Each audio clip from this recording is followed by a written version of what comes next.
Alright, this is going to be my PvP Deathblade build. Let's get right into our skills to start it off.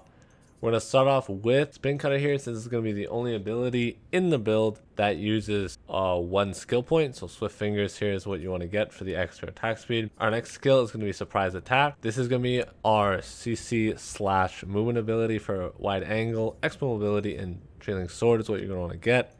Upper / Swift Fingers, Large Twister, and Tenacity. So you can't be CC. This is another combo ability. Dark Axle, Swift Fingers, Tenacity, and High Axle for expo mobility, and so you can't get C during it. This is going to be one of your movement skills. Then we're going to get Headhunter here, Quick Prep, Quick Hunter, and Enhanced Stun. This will be your hard CC. It's like a combo. Moonlight Sonic, Fist of Darkness, Sustained Enhancement, and Shade Sonic. This is going to be your main damaging ability. Turning Slash, Expo mobility, tenacity, and triple turn. This is going to be your movement ability.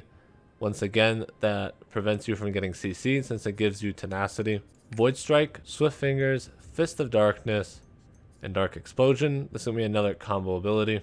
If you are running 3v3s, I recommend Blitz Charge over Void Strike, since Void Strike here has to charge up or Blitz Charge is immediate. And for Blitz Charge, you want to run Vitality Point all around and Shadow Rush. For your another ability you can sub in is Death Sentence, Expo mobility, Cold Zone, and Explosion. You can sub this out for Headhunt. This is an AoE CC, so I don't recommend this in 1v1s.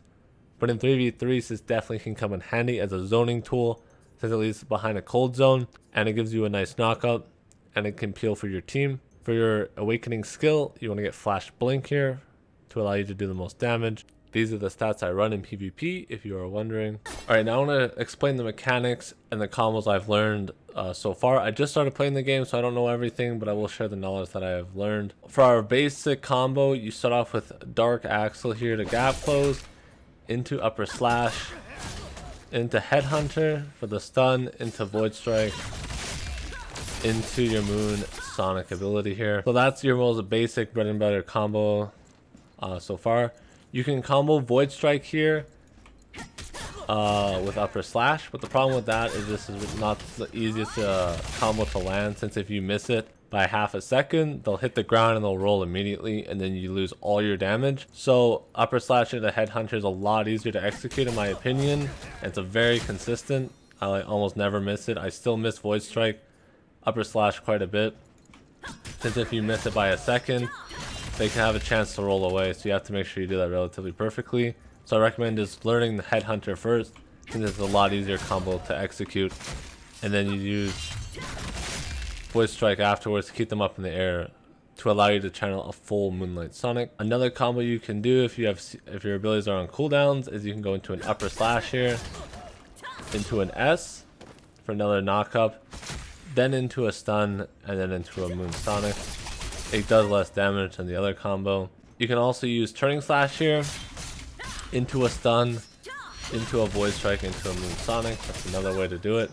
This does stagger your opponent. The main reason you want to use Turn Slash is not to start a combo, but to gap close with people who have CCs, since this gives you tenacity, and the only thing I believe that can CC you during it is Headhunt, or something like a hard CC like Headhunt. So just keep that in mind. So for example, if this guy's off my screen here, you would want to dash first, and then you would use this to close the gap into a stun or into an Upper Slash, which also gives you hyper armor, allowing you not to get CC by most CCs in the game. Same with Dark Axle. This also gives you hyper armor. You can't get CC. You can still get CC by hard CCs in all these abilities though, so just keep that in mind. S is a great way, Surprise Attack, great way to start off a combo since it does stagger them, which then you can use into something like that, into an Upper Slash, into a Headhunt, and then you have to use Moonlight Sonic afterwards, since you can't fold out with the Void Strike because you've applied too much CC to them at that point, and this won't actually knock them up anymore from what I've been able to find. If you don't have Moonlight Sonic, since this is your main damaging ability, you generally want to either use your Zero ability here, so Flash Blink at the end of the CC combo, like this. If you use that, if they're not CC'd, it'll just miss, they'll just roll out of it, or they'll just movement speed away like that. Or you can use your other ability, like my 4 here, which is a slash on the ground after the CC combo, so use it like this. So if I want to do this, and then that, and I would have time to combo it like that. That's another way you can CC if Moonlight Sonic is down. But generally, Moonlight Sonic and Void Strike are always going to be up together since they have the same CDR. As you can see here, they're always going to be up together since their CDR is roughly the same. So that should almost never be the case. That's most of the combos I've learned. Just keep in mind that this is a game of hyper armor. You need to know when you can CC the opponent without being CC'd. So if a striker's dashing on me and his ability doesn't have armor, I can just whirlwind him out of his ability and he'll get CC'd and I'll be perfectly fine. And then I can easily follow that up with a headhunt here, into a stun, into a knockup, into a Moonlight Sonic there to continue the CC chain. That's just something to keep in mind. Your surprise attack is also very good defensively since it leaves behind that circle which knocks them up. So if you think someone's going to gap close on you and you don't have any ability to fight back, just S away and I'll zone them and they'll have to walk around it. Or if they get hit by it, usually buys enough time for your abilities to come up. Keep in mind that your roll is on a 6-second cooldown as well, and just use your D to power through abilities to close the gap, land an easy stun into a knockup, into a Moonlight Sonic.